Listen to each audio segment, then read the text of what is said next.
Kun raadiyoo sagalee walabummaa Oromiyaati. Raadiyoon sagalee walabummaa Oromiyaa sagantaa isaa torbanitti yeroo tokko dilbata galgala keessaa akka lakkoofsa Oromootti sa'a 7 hanga 7 walakkaatti akka lakkoofsa Habashaatti ammoo sa'a 1 hanga 1 walakkaatti dambalii gabaabaa meetir baandii 16 kiiloo heerzii 17,850 isiniif dabarsu amma jalqaba. Raadiyoon sagalee walabummaa Oromiyaa akeeka qabsoo kan saba Oromoo bilisaaf biyya Oromoo walaba sirna dimookiraasii faqaan bulu deebisanii gadi dhaabuuf godhamu deeggara. Akeeka qabsoo kana babal'isuufis hojjeta. Birmadummaan Oromoo dafqa dhiigaaf lafee ilmaan Oromoon dhugooma jedhee amana. Dhaggeeffattoota isaas wareegama qaalii kanaaf kakaasuuf carraaqa. Kun raadiyoo sagalee walabummaa Oromiyaati.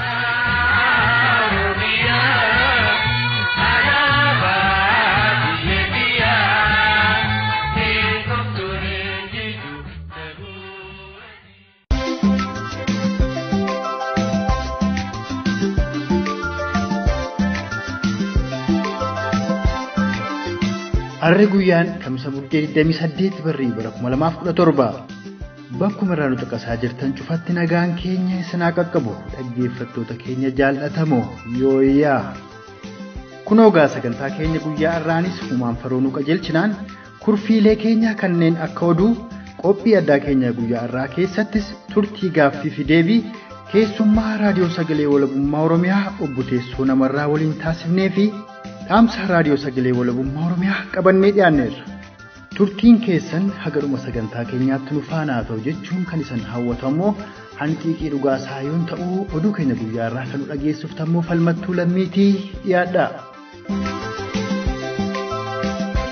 Harka fuunee dhaggeeffattoota keenya jaallatamoo oduu keenya guyyaa har'aan isin dhageessisa.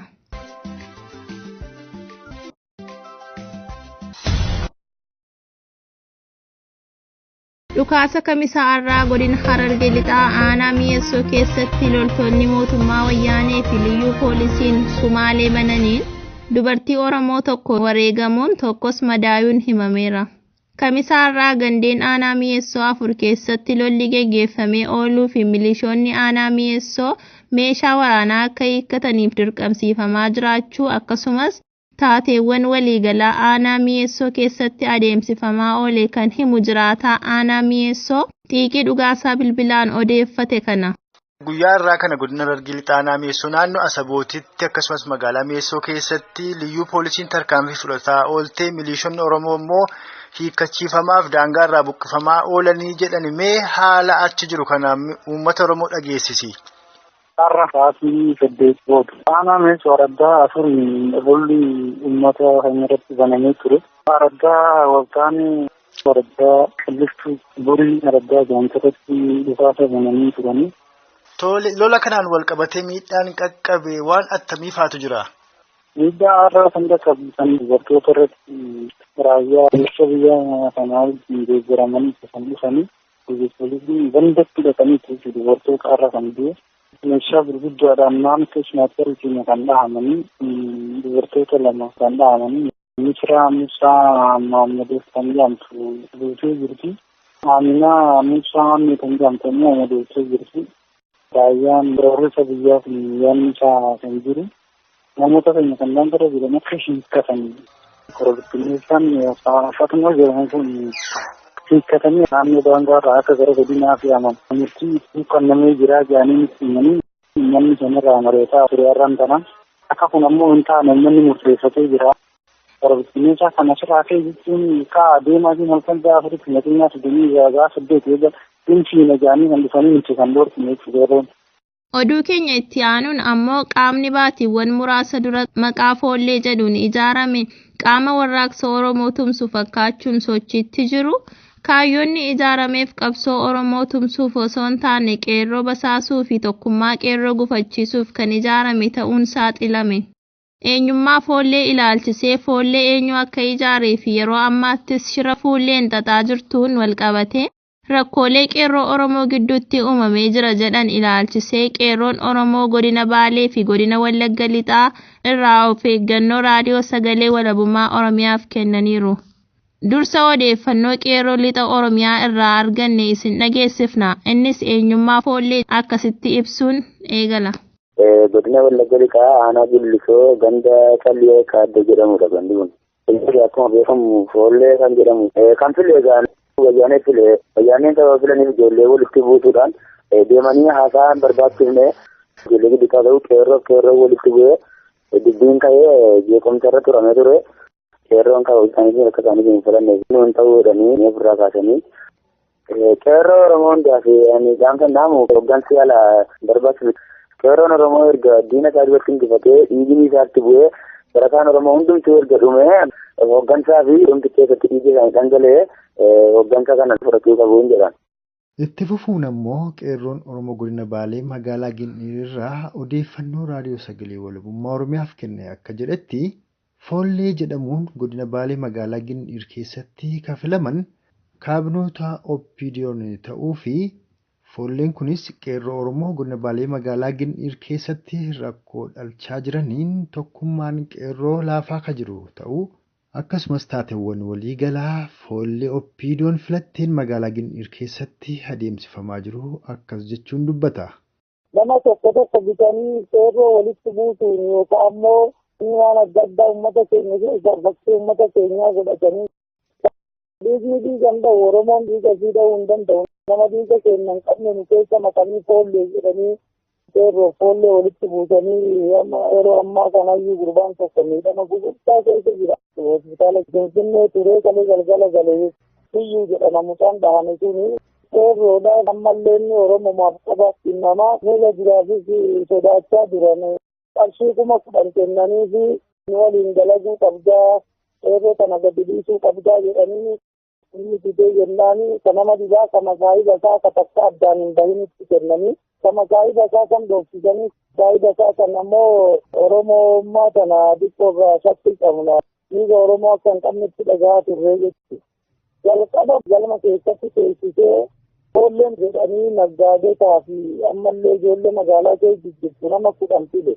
Nama 10 eega filaniin booda foolleen sun mataa isiyyuu naggaadee waan taateef of jalatti nama 40 kabajaa filattee teessee jalqaballee akkaataan itti foolleen sun filame abbaa gadaatiin dhaabumatti dhiyeetti filee eegas isaan filatanii nama 40 humna godhachuuf jala kaa'atanii haala kanaan jeequmsi kun uumame. Jalqaballee sirrii miti eega uumamellee abbaa gadaatti filaa fiduu qaba abbaan gadaan fillee namni file kadibaati. Sababa kanarraa kaka'ee wanni kun hunda raawwatee jechuudha. Gootama wal jijjiiran. Gaafiin uummata ammoo isaan bulchuu warri muudamaan argame kun nurrayyuu haasa'uu ka jedhu kan kaa'anne isaan ammoo ka gochaa jiranii goota wal jijjiiranii jijjiirama kanaan akka jijjiiramni haaromsa akka argamu jedhanii yaada qabanii jijjiiramni isaan kanaan fiduu danda'an hin jiru. Dhumarrattis mootummaan koloneeffataan wayyaanee liyyuu poolisii Somaalee fi waraana isaa bineeyyii itti bobbaasuun godinoota Oromiyaa hedduu keessatti lubbuu fi qabeenya Oromoo mancaasaa jiraachuun akkuma beekamu torbee kana immoo milishoota Oromoo meeshaalee waraanaa booddeetti hafaa hidhachuun liyyuu poolisii uummata ofirraa faccisaa jiran sanuu hiikkachiisaa kan jiru ta'uun dhaga'ameeti jira. Haaluma kanaan loltoonni wayyaanee lakkoofsaan danuu ta'an gara godina Baaleetti bobbaafamuun milishootaa fi hawaasa Oromoo hiikkachiisuu eegalanii jiraachuu kan himan Oromticha godina Baalee irraa odeeffannoo raadiyoo sagalee walabummaa Oromiyaaf kennanidha. Torbaan dabre keessa makalaataa gara makiinaa jahaa buusanii akka uummata keenya meeshaa irraa hiikna jedhanii karaa raayitiitiin gaddeemanii sahii kamillee hin jira eegas ammoo deebi'anii waliin deemmachuu sodaatee makalaataanii nama irraa hiikan sanitti deebi'anii kennan. Badida ammoo makalaataa makanatu sukkaalallee fidee makiinaa Obaama irratti deebisee eegas gara inni oofee gurguru hin beeynuuti. Naggaadatti jijjiiratee jira qabsoo akka naggaadaa godhee akka saniin dalagachaa jira. Wanni takka jijjiiramni hin jiru yoo akka duraanii harka nutti bute malee wanni harki nu baalaafee hin jiru. Oduun keenya guyyaa har'aa haganuma ture. Kan isin dhageessiftes Falmattuu Lammiiti. Qophiilee keenya afan faana turtii gaarii qabaadhaa. Yaa galma abbaa gadaa lafee gootota kan ijaarame anseefaa wareegamaa yoon du'e malee harmee manni gaaddisaa eenyutu sirraa nu godaansisaa gargar nu facaasanii hannoora dachee keerra ta'anii warreen naman teessisu waa dhibu malee kormi bokkisu utuun walii gallee silaa alagaan nutti roorrisu abboonni koo gootaanis keessaa qaba kalluun kataleenke midhaanii mannaba goota sanyii leenca lagaadhu biiftuun bilisummaa aarsaa maleen baatu ka'aa wal kakaasaa kunoo faarri tolee qeerrootu qeerransa yoo tokkummaan olee dubbadhu waan olee dubbadhu asuulee dubbadhu calaqoo dubbadhu finfinnee madagaa yoon ta'e himadhu watan malee facaasanii maal aramoo lolan malee bilisummaan hin argamu yaa ijoollee. Tole egaa dhaggeeffattoota keenya jaallatamoo sagantaalee keenya ammaan dura darban keessatti turtii gaaffiif deebii kutaa tokkoffaa fi kutaa lammaffaa obbo Teessoo Namarraa waliin qabaanne isiniif dhiyeessuun keenya ni yaadatama. Kutaa sadaffaa har'aa keessatti ammoo gaaffii kutaa lammaffaa keessatti xiiqiin dhugaasaa gaafate deebisuun akkasitti jalqabu obbo Teessoo Namarraa. Egaa bu'aa bahii guddaa keessa kan isin dabartanii jaarmiyaa yookaan dhaaba Oromiyaa jedhu kana hundeessitan. Yeroo sana Oromoonni isin waliin jaarmiyaa kana dhaabuu keessatti shoora taphataa turan eenyu faa turan laata obbo Teessoo? Yaadi kun kan jalqabame akkuma siin jedhe kanatti seenaadhuma kanaan dura hojjetamaa ture kanarratti hundaa'eeti. Solushiniin kanaadha. Oromoon ofiisaatii dhaabbatee, ofiisaatii lolatee, ofiisaatii mo'atee, ofiisaatii of danda'uu qabaa kan jedhu yaada kana namoota baay'ee wajjin dubbannee kan jaallatanii fudhatan jiru. Yaadi isaa gaariidha. Garuu kun hojiirra oolu jedhanii kan dhodhommoqan baay'eedha. Tokkummaa Oromoo diiguudhaafiti kana kaafta maleessaati. Kun waan baasu miti jedhanii keessumaa baasanii yoo of adabuu baattee tarkaanfii irratti fuudhanna jedhanii daayirektirii kan natti himaniyyuu turanii har'as immoo jiru lubbuudhaani. Namoota waan kana baay'ee wajjin haasaa turre keessaa tokko Alamaayyoo Saffisaa jedhama. Alamaayyoo Saffisaa kun injiinaringii biyya Raashaa kanatti baratee dhufeetii warra Ihaappaa kana wajjinis quunnamtii qaba. Kan inni biyyatti deebi'ee karaadhuma warra Ihaappaa kana. Haa ta'uyyuu malee akkuma carraa wal arginee walitti dhiyaannee baay'ee yaada isaa kanaan dura qabu kana waan baay'ee jijjiiree waan tokko wajjin hojjechuu jalqabnee turre. Innis egaa booddee karaa organizeeshinii isaatii dhiibbaan irratti argame akka inni achi keessa jirus immoo irratti beekame dhokate achumaan addaan hafne. Dhumarratti garuu kan walitti dhufnee komitee masa calqabaa kana dhaabne keessaa tokko obbo Baqqalee Galataati. Obbo Baqqalee Galataa Itiyoo Jibuutii har'aa duraanii Firaanko Itiyoophiyaan Reelwees kan jedhu irratti nama gurraacha Jeneraal Daayirekterii ta'anii hojjetanidha. Warra dargaggoota keessaa immoo gumaacha guddaa godhee kan ture Abrahaam Taaffasee Moosisaati. Abrahaam Taaffasee Moosisaa kuni baay'ee itti dadhabe ispeeshaalii karaa yuuzii kana organaayizii gochuu irratti responsibilitii guddaatu itti kennamee ture. Obbo Ibsaa Guutamaas karaa Obbo Baqqalee affeeramee si'a lamaan tokko walgahii irratti argamee booda irratti koomitmentii biraan qabaa jedhee of duubatti hafe. Oromiyaan kun eega dhaabbatee booda gaamma koomitii adda addaadhaa dhaabee ture of jalatti kan immoo yaadamanii utuu fiixaan hin bayinii kan hafanis immoo jiru. Fakkeenyaaf amma Oromiyaa Youth League jedhamee dhaabbatee Youth Leaguein kun immoo independently ofuma isaatii koomitee mataa isaatiitiin akka deemu caasaa mataa isaatii qabaate akka deemu garuu kiloosidii Oromiyaa jiniin akka hojjetu ta'eeti kan yaadamee dhaabbame. Kanarratti cheermaanii godhanii kan isaanii filatanii gurbaa lubbuudhaan hin jirree yeroo sana faarmaasii barachaa kan ture kifilee uummataa jedhama. Abrahaam Taaffasee kun keessa jira. Laggasee Barkii Liidiyaa namarraa obboleettiin koo Londanitti duute isheenis meemberiidhaan turte. Asaffaa Jaallataa dooktoriidha tanasii jira inni keessa ture. Nama san personaalii beeku jechuudha. Namoonni kan biraan immoo maqaa isaanii koodiidhaan godhanii raawwanni godhan jiru. Warra kana kan qindeessaa ture hojii hojjetamaa ture sana. Akkasitti gucii dargaggoo kun kan dhaabate. Riiserchi koomitii kan jedhamus immoo dhaabbatee ture. Isa immoo kan hoogganaa ture obbo Abarraa Disaasaa kan jedhamudha. Pireezidentii All Ethiopian Students Union ture. Riiserchi koomitii kana keessatti warri hammataman jiru. Naman keessaa beeku obbo Immiruu Aangoseeti. Bariisaa keessaa hojjechaa turanii. Namoonni biraan turan amma maqaa isaanii yeroo sanatti kanan hin beekne. Namoonni kan biraan warra koomitee kanas hin ta'ini karaa alaa koomitee kan biraa keessatti hojjechaa turanii. Keessumaa obbo Faqaaduu Eebbaa Fidoo gumaacha baay'ee godhanii kanattis immoo itti dararamanii waggaa 8 mana hidhaa turanii ba'anii. Karaa Harar kanaa namoonni akka Tamaam Yusuf Idoo Odaafaa immoo karaa Yuuziidha kana akka qooda fudhachaa turanii nan beeka. Kanarra darbee immoo karaa Harar kanaa akka nuyi konnekshinii dhaabnuu fi Laggasee Barkii hojii guddaa hojjete. Karaa organizeeshinii immoo nuu fi Jaarraa Abbaa Gadaa gidduu deemaa kan ture gurbaa Abdii jedhamu kana. Warra Jaarraa kana wajjinis kontaaktii gaarii qabaachaa turre. Amma dandeettii keenyaas wal gargaaraadhuma turre.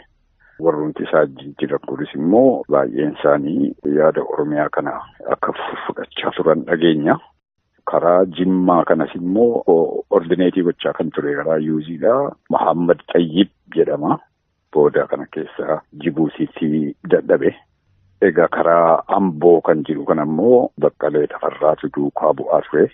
Dargaggoon kan biraanis immoo keessumaa karaa Amboo kanaa karaa Naqamtee kanaa warri hojjetanis immoo turaniga. Namoota maqaan dhoofne kan biraanis immoo jijjiraachuu danda'u. Ittaansee immoo kan egaa koomitee dubartootaaf immoo hin dhaabama jedhamee ture. Isarratti immoo hojiin jiru. Hojiirraa hin oolin dubbiin babbaddee Oromiyaan suni humna dhabaa deemte. Yeroo sana keessatti yeroo dukkanaa sana keessatti yerootti tekstii waliin goone keessatti yerootti silkiin haasa'uun adagaa ta'e keessatti yerootti akka garaatti adeemuu hin dandeenye keessatti caasaa akkasii kana baaseeti sagantaa qabu kanas immoo beeksiseeti akkasittiin adeemuudhaaf yaalli godhamaa ture.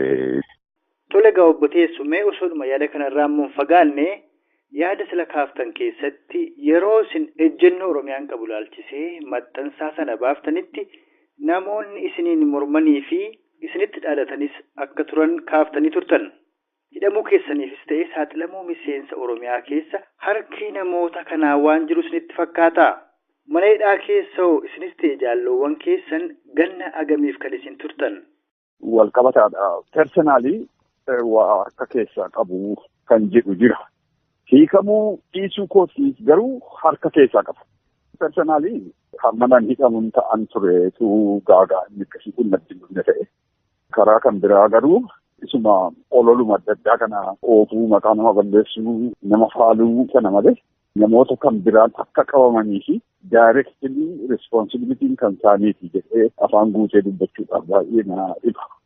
Indipendent Oromoo Organizeeshinii dhaabbachuu irra jira. Kana immoo kan dhaabuu dandeenyu maqaadhuma Oromootiin kan jedhu miti. September 1169 akka lakkoofsa biyya sanaatti Oromiyaa kan jedhamu waraqati tokko ba'e. Ammas immoo liyyuu ichuu jedhee waraqata tokko baasee inni aqwaamaachiin kan jedhudha. Dhaabbiin keenya maalii kan jedhudha. Eertiraa keessatti wal'aansoo jiru sappoortii goonaa Tigraay keessatti naashinaal muuvimentii adeemaa jiru sappoortii goonaa. Warri dargii wajjin dhaabbattanii dargii gowwoomsinee keessaa kuufneettanii jabaa guddaatu biyya irratti akka godhametti ilaallaa. Warri dargiin faashistiidha jettanii beezikalii dhugaa yoo ta'eyyuu boodana keessa hojiidhaan waan isin argisiiftanii tokko tokkoon naashinaal muuvimentii irratti CDC'n qabdanii fi ajjechaan adda addaadhaa biyya keessatti godhame kuni istiraagaliima biyya kana keessatti jiru kana of duubatti deebise malee fuulduratti waan deemsisee hin qabu. Kanaa fi dhaabbiin keenya ammayyuu kanuma Oromoon ofiisaatii of danda'ee dhaabbachuu qaba. Ofiisaatii loluu qaba. Waan nama kadhatu hin qabu. Waan dhabees hin qabu. Maanpaaworii qaba. Noohaawusaa qaba. Garuu beekumsa isaa kana albuudaa isaa kana halagaadhaaf hojiirra oolcha maleessaa fi ofiisaatiif waan gochaa jiru hin jiru. Kun immoo jijjiiramuu qaba. Kan jedhu waan akkasii kanatti ba'ee egaa nama harkatti qaba. Hayilamaariyaam nama jedhamu waan kan biraadhaafiti mana isaa fattashuu deemaniiti jechumaan waraqata kana argatan. Dararama guddaan irra ga'ee kukkutanii miila kukkutanii maal godhanii nama tuphaate Shintibeelitti geessa ture. Maqaa nama tokkoo hin kaafne. Maqaa nama tokkoo hin kaafne. Akkasitti egaa booda waarraa dhabanii waggaa 3 hidhamee ba'e. Garuu ashaaxiriyan biraasu ture. Amma egaa kana keessa deemuu barbaachisaa miti hin beeku. Garuu ani kanan itti qabame waan Oromiyaatiin osoo hin ta'in yeroo sanatti Oromiyaa kan jedhamu kun karaa tokko deemuyyuu malee karaa kan biraa immoo bakkalcha Oromoo kan jedhamu immoo ture. Bakkalchi Oromoo kun egaa booda iboolvii godheeti OLF ta'e.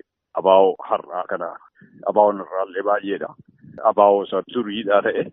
Warra isaanii wajjin jiran keessaati waraqaa tokko baasanii makalaakaa keessatti hafaca'u jedhanii yoo isin harkatti qabame immoo Tsaggaayee Namarraa nama jedhamu kenne jedhaa jedhan. Maaliif jennaan inni wal'aansoo Oromoo kana nama diiguudha. Diinaa Oromooti dargaggeessin hojjetama. Kanaaf yoo akka jettanii nuyi warri isinitti laanne kuni baduudhaaf yeroo argannaa jedhanii. Kanaani tokko waraqata kanatu battanuu makalaakaa keessatti qabamee isaa fuutee naan Tsaggaayee natti kenneedha egaa akkumatti himametti. Egaa kanaani na barbaachatti ka'anii na qaban. Eeganii mana hidhaa galee booda ji'a 6 ture egaa Oromiyaa kana beektaa innaan beekaa nabbabeeraan jedhee. Nabbabdee innaan baay'een jaalladheen jedhe. Akka bakka itti antaa'e koloniyaal jedhaa innaan dhugumaa maarree koloniyaaliidhaan jedhe. Egaa kun baay'ee na gargaare. Ati mahayyimiidha waanuma haasofsuu hin beektu akkamitti koloniyaalii ta'a kuni jedhan amma egaa waan na qabaniif dhiisaniiti. Isa kanatti as deebi'anii booda Ihaappaa keessaa ijoollee 3 natti ramadanii guyyaa 3 na barsiisan egaa Itoophiyaan kolonii kan ta'an. Anis immoo egaa dubbiin Oromoo dubbii kolonii akka ta'e amma hin danda'e itti mee guyyaa 3ffaa irratti egaa kottuu koloniyaal yiizata allahu kan jedhu irratti walii gallaa jedhan. Warri sun keessa irti taanaan faayin koloniyaaliidha kan jedhu keessa irra taanaan akseeptitti jedheeni. Kanaan finne egaa hammattii kana keessatti Hayilamaariyaam akka maqaa eenyuyyuu dhoofne manuma hidhaa sana keessatti karaa namaa natti dhaamee na barsiisee. Kanaaf an waraqata kana inuma nabbabe malee waan kan biraan beeku kan jedhu namni mirmaraa fixee na hiikuufiyyuu turanii. Garuu namni wayiidha. Namti warra bakkalchaa Oromoo kana wajjin hojjetu keessaa tokko dubbiidhuma waraqata sanaan namni hidhame tokko waan Oromiyaa maal beektaa innaan Tsaggaayeen keessa jechuu dhagayeera. Garuu evidensii hin qabu. Kanaaf hamma dubbiin kun addaan bahutti utuu manuma hidhaa kana ture gaariidha jedhee riikomendiitti godheeti. Umurii makoo guutuun mana hidhaa akkan taa'utti natti murteesseeti ofiisaatii ba'e jechuudha. Kanaan inni Karchalleetti ergame jechuudha. Egaa Karchalleetu hin jiru dubbiin Ambootti dhohe obbo Argaawus qabamanii. Egaa obbo Argaawu immoo wajjin quunnamtii qabu karaadhuma keenyachi deemanii beeziin suni beezii Oromiyaa ta'a kan jedhu fi arjuu qabna turre. Egaa harka lafa jalaatiin obbo Argaawutti nama erganii nuyi tokko taaneerraa adda addummaan hin jiru amma wajjin hojjennaa jedhanii amansiisanii. Namni sun qabamee Argaawus yaa qabamu ta'e amma konnekshinii warra wajjin qabu kana keessatti maqaa koo dha'ee Kanaan dubbiin koo haara'ee dubbii Oromiyaatiin immoo faayilli haaraan dhufee gara waggaa 12 hidhame. Obbo Baqqaleen waggaa 5. Obbo Argaa'u mana hidhaatiyyuu hin baane achuma keessatti dhukkubsatanii wal'aansa dhabanii achumatti dadhabanii. Tole egaa erga isinis hidhamtanii bakkalchi bariis gara ABO'tti jijjiirame booda immoo hiriyoota keessan kanneen ilaalcha qabdan irratti yaadaan waliin galle keessaa kanneen adda bilisummaa Oromootti makamuudhaan hooggana ta'uun filaman jalqabuma osoo ilaalcha Itoophiyaa Dimookiraatessuu jedhu qabanii ABO'tti makaman immoo maaliif Oromiyaan mormaa turan isinitti fakkaata? Sababiin isaas Oromiyaanis ilaalcha Oromiyaa walaboomsuuti kan inni qabatee ka'e. Egaa obbo Leencoo si'a baay'ee ofuma isaatiiyyuu himeera ani ganamumaa kaasee tokkummaa Itoophiyaa irratti amantiin koo jedhee kan immoo dhoffatee ta'ee ifumatti himatee ta'ee hin beeku. Ifatti himatee ta'e taanaan maaliif hoogganan ittiin amanne keessa seenee warri inni itti seene sunis immoo attamitti hooggana godhanii ofirra kaa'anii kan jedhu gaaffii guddaa deebi'uu qabudha. Kana anatu deebisa miti. Namni lammaffaan immoo isaa fi harka mirgaa ta'ee kan wanni ta'u Yohaannis Diimaadha. Ammatu dubbannu Yohaannis Noggoo fi Yohaannis Lataa calqaba anaa biratti kan wal baran anatu wal barsiise. Kanaan calqabe firummaan isaanii inni gaafas calqabe suni gaamammaatti duukaa dhufa jiru. Yohaannis Lataa digirii isaa Ameerikaa kanatti kan barate.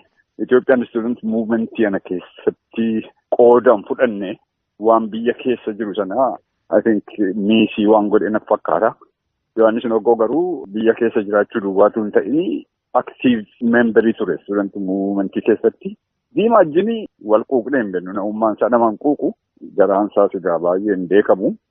Haa ta'uyyuu malee si'a tokko waan guddaa itti wal buufanne tokko yeroo serdiirii turre Taarikuu Dabretsiyoon gurbaa jedhamu tokko wajjin pirezidensiidhaaf dhiyaatanii taarikuun injifatee inni kun garuu koongiresii keessa ture Uuzwaa jechuun egaa University Students Union of Addis Ababa jechuudha.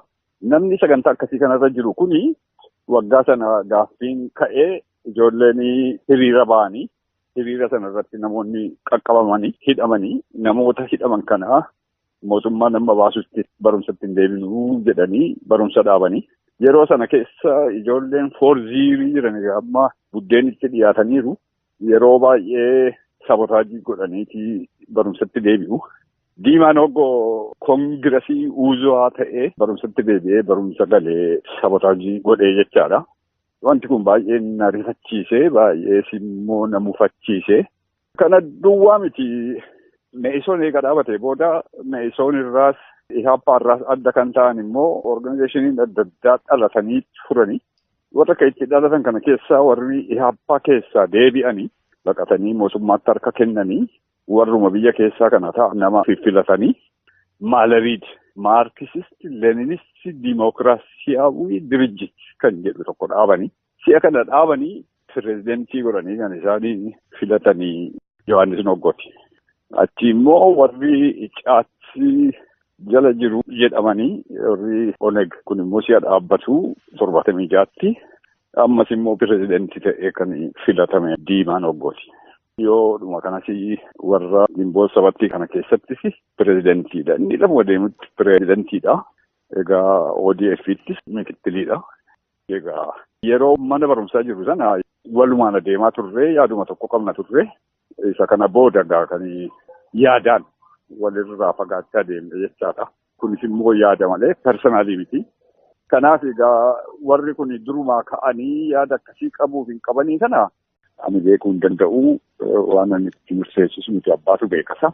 Garuu obbo Leencoo baasee yeroo baay'ee dubbateera.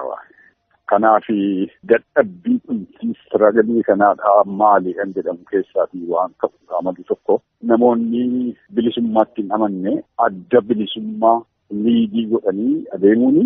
Dadhabina warra kana jala hiriireeti moo bilchooma warra mataarra taa'eeti moo gowwoomsaatu kana keessa jira kan jedhu seenaan gaaf tokko addaan baasuun sanaaf. Tole egaa obbo Teessoo warraaqsa barattoota Itoophiyaa bara sanii keessaa kanneen ba'anii fi ofirratti hirkatuun qabsoo saba isaanii geggeessaa turan keessaa kanneen akka warra Eertiraa fi Tigree Itoophiyaa irraadhaa kaayyoo ba'aniifitti akka isaan milkaa'an kaaftanii turtan. Haa ta'u malee Oromoonni bara sana barnoota qabanii fi barattoonni Oromoo sadarkaa yuunivarsiitii jiran yeroo sanii ilaalcha garaa garaa jalatti addaan bittinnaa'uu isaaniis dubbattaniittu. Tarii Oromoonis gaaddisa tokkoof ilaalcha tokko jalatti yeroo sana osoo gurmaa'ee qabsoo walabummaa Oromiyaaf bilisummaa mataa isaa geggeesseera ta'ee tarii ni milkaa'a jettanii yaaddu? Definitely hin ga'u. Oromoo hammana ga'uudhiiti osolee wayii dhaga'amne keessaa baatee iyyuu har'a bilisoomuu miti nama kan biraayyuu jeeqaa tokkummaan sun yeroo sanatu jiraate baay'ee salphaatti bakka ga'uu danda'a ture. Isa ammaa kana duwwaa miti. Yeroodhuma Minilik dhufeyyuu humna iyyuu haa qabaatu malee gargaarsa iyyuu haa qabaatu malee qawwee iyyuu haa qabaatu malee utuu tokkummaan Oromoo gidduu jiraate hin cabsu ture. Kanaaf rakkina argaa jirru kanaaf rispoonsibilitii isaa fudhachuu gammadu nuuma. Diina alaa caalaa nutu wal jeeqee, nutu wal nyaatee, nutu wal saaxilee diinaaf karaa banee akkas akka nurratti dagaagan godhe. Naanna'ee diinni guddaan keenya nuuma jedhee yaada. Amma kun furmaata argatus immoo ilmaan keenya waan qoorumatti hin Egaan dhaggeeffattoota keenya jaallatamoo turtiin gaaffiif deebii obbo Teessoo Namarraa waliin kutaa 3tti qooduun isiniif dhiyeessaa turre kamarsaa alanaa harmarratti obbeera. Gara fuula duraattis dhimma Oromoo fi Oromummaa irratti muummeffatoo ilaalchisee obbo Teessoo Namarraa qabannee kan isinitti deebinu ta'uu keenya gamanumaan isin yaadachiisa. Obbo Teessoo Namarraas yeroo isaanii bal'aa fudhatuudhaan muuxannoo qabanirraa daandii qabsoon Oromoo irra deemee harmaan ba'e waan nuu qoodaniif maqaa dhaggeeffattoota keenyaan irra deebi'ee galatoonfataa turtii obbo Teessoo Namarraa waliin goone harmarratti goolabneerra. Kanatti aansuun ammoo kan isiniif dhiyaatu kurfii keenya kamaa isaa katee dhaamsa raadiyoo sagalee walabummaa Oromiyaati. Sanas ka dhiyeessu roobaa baruutii ammas turtiin keessan nu faanaa ta'u.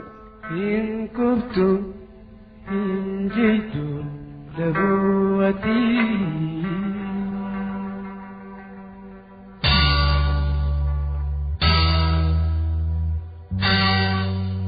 galma yaadamee fi akeeka dhugaan qiyyaafan yeroo barbaannetti ga'uu dadhabne jenne akeekaa fi kaayyoo keenya irraa maqnee tarkaanfiin fudhannu gara miidhama irraa ammaataatti nu geesse. Kun ammoo yeroo itti silaa waan akeekkanne galiin gaachuu hanqanne wareegama biroo akka baasnuuf nu dirqamsiisu ta'a. Keessattuu qabsoo sabni koloneeffatame akka Oromoof irratti hirkannoon taasisu keessatti balaan inni dhaqqabsiisu laayyoo hin ta'u. Qabsoon wareegama guddaa baay'ise haala dhibdeen gara fedhanitti fuudhanii gulufuun warra kaleessa kaayicha irratti aarsaa ta'e xiqqeessanii dhaloonni har'aa fi labatni itti aanu wareegama hin barbaachifne akka kaffalu taasisuu ta'a. Yeroo kaayyoon qabsoo saba Oromoo sharafamu ilmi Oromoo adooddii sabaa qabu callisuun egereen Oromoo fi Oromiyaa miidhama kaleessaa fi har'aa daran keessatti boroo akka kuftu hayyamuu ta'a. Kanaaf qabsoo isaa darban keessatti sabni Oromoo abbummaa qabsoo isaa eenyuuf utuu hin hiixanne kaayyoo isaatti cichuun murannoon qabsaa'uun isaa bakka irra jiru akka dhaqqabuuf isa taa'ee seera yoo jennes nun kijibsiisu.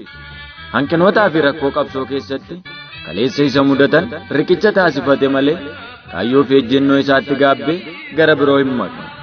Sabni Oromoo mootota Habashaa cabsanii isa qabatuuf wal ijaaran birraa faccisaa akkuma ture erga biyyi isaa cabdee koloneeffatamtes kaayyoo tokkichi inni qabsaa'uuf biyya isaa walaboomsate ofiis bilisoomee kan isaatti abboomee jiraachuufidha.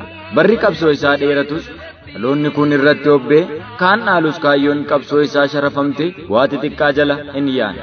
Warri utuu beekaniis ta'e utuu hin beekne diinaaf ergamaa turantu gama kaayyoo qabsoo Oromootti daame malee kaayyoon qabsoo Oromoo sharafamte kan biroon bakka hin buufamne.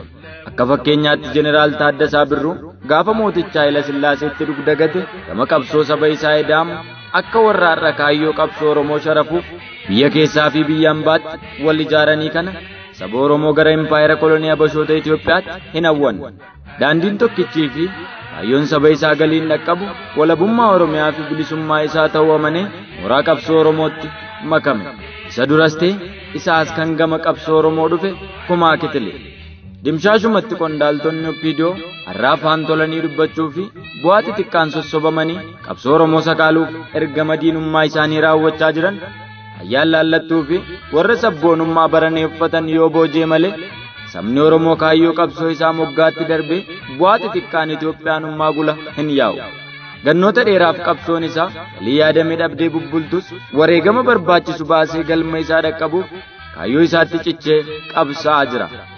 Yaa uummata Oromoo, gurrii fi akeekni qabsoo kee kan wareegama ulfaataa itti baaftee fi har'as itti baasaa jirtu walabummaa biyya kee fi bilisummaa mataa kee mirkaneeffachuudha malee ayyaan laallattoota impaayera Itoophiyaa si ajjeestuu fi si saamtu tursiisuuf tattaafataniin kan hin sharafamne ta'uu seenaan qabsoo kee darbanii fi har'a akkuma ragaa ba'u shira mootummaa koloneeffataa wayyaanee fi ergamtoota isaa OPDO har'aan sirratti xaxamaa jiru irraa anti kaayyoo kee galiin gaachuuf warraaqsa kee daran finiinsuu maddiitti qabxiilee kanneen beekuun itti dhimma bahuun gaarii ta'a. Jalqaba irratti qondaaltonni OPDOs ta'e ayyaan laallattoonni gara arganitti oofaman mootummaan koloneeffataa wayyaanee fi impaayerri Itoophiyaa isaan kaleessa faana turan siif diina ta'uu yoo dhugaan kan hubatan ta'e qabsoo impaayera Itoophiyaa keessa ittiin sutursiisan maaf filatan kaayyoon jaraa ergama gooftolii isaanii dhugoomsuu ta'uu beekte dammaqxee qabsoo kee irraa faccisuun iccita qabsoo kee kan tiksu ta'uu hubadhu.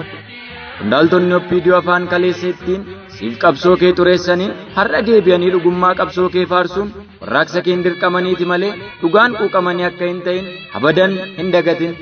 Xumura irratti eenyuun utuu hin taane qabsoon kee kan galma yaadame geessu qabsoo ati taasiftuun ta'uu beektee diinummaa siyaasaa wayyaanee fi ergamtoota ishee OPDOtti utuu hin gufanne utuu if hin daganne bakka jirtutti walitti siquun wal mari'adhu, wal tumsi, wal ijaari, hidhadhu wal hidhachiisi.